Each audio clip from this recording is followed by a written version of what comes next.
Maka yang membedakan itu iman. Nah, ini panggilan kesayangan. Orang kalau dipanggil kesayangan harusnya dikasih hadiah.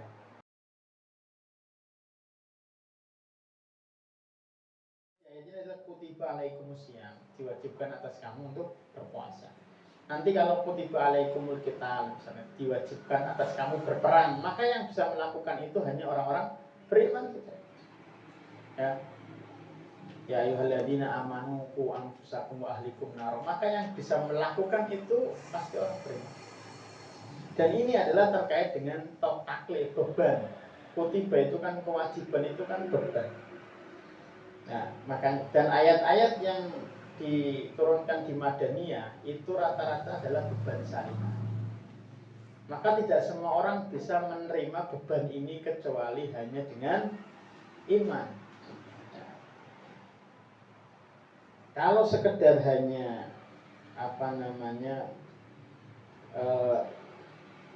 tidak dengan iman, maka puasa itu tanya sajalah orang-orang non-muslim misalkan, puasa tidak makan dari pagi subuh ya sampai maghrib, itu mereka nggak akan mampu.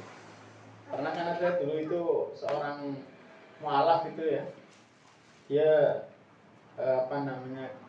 kemudian masuk Islam itu, setelah itu nggak lama itu bulan Ramadan, itu semalaman dia nggak bisa tidur karena khawatir besok puasa terus dia nggak makan nggak minum selama berarti berapa jam itu? Berapa? 16. Ya. Ya. Jam berapa itu? Jam 5 sampai jam 6 ya? Padahal sejam doang ya, jam 5 sampai jam 6. Jam doang. Ya kan? Ya. Itu mereka dia nggak tidur karena khawatir Jojo mongko mati. Ya mangan orang itu, ya kan? Itu sampai kayak gitu. Jojo mati loh. Iya, Jojo mati. Ternyata tidak. Bedanya apa? Iman. Nah, maka yang membedakan itu iman. Nah, ini panggilan kesayangan.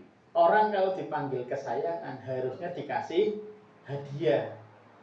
Tapi setelah ini panggilan kesayangan ya ayyuhalladzina amanu malah dikasih beban.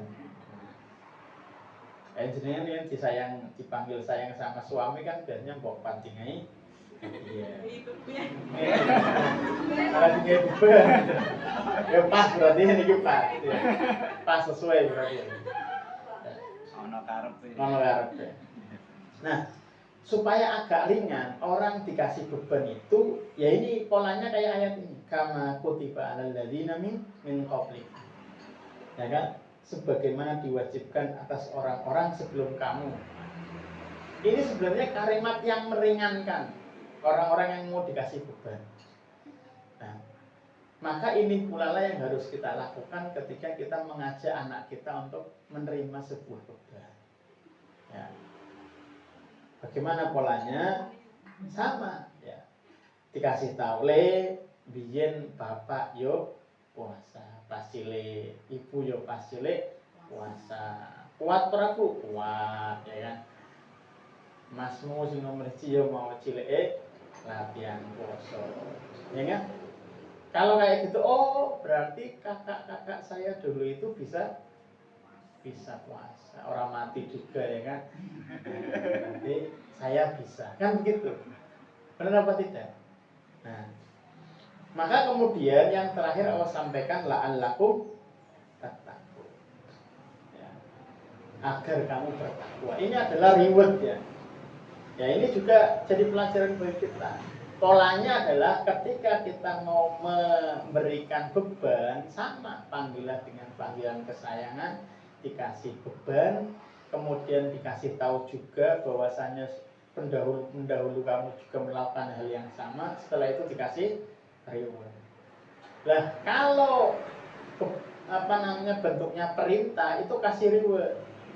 Tapi kalau bentuknya larangan harus dijelaskan larangannya. Ya, seperti dalam Quran surat Luqman, ya bunayya la tusyrik billah inna syirka la dzulmun adzim. wahai anakku, jangan engkau menyekutukan Allah, karena menyekutukan Allah adalah kedoliman yang besar. Paham ya? Berarti ya pola dari sini, pola komunikasi sama anak-anak kita itu gitu. Kalau mau ngasih perintah itu harus dikasih apresiasi, dikasih reward. Sementara kalau mau ngasih larangan harus dikasih alasan.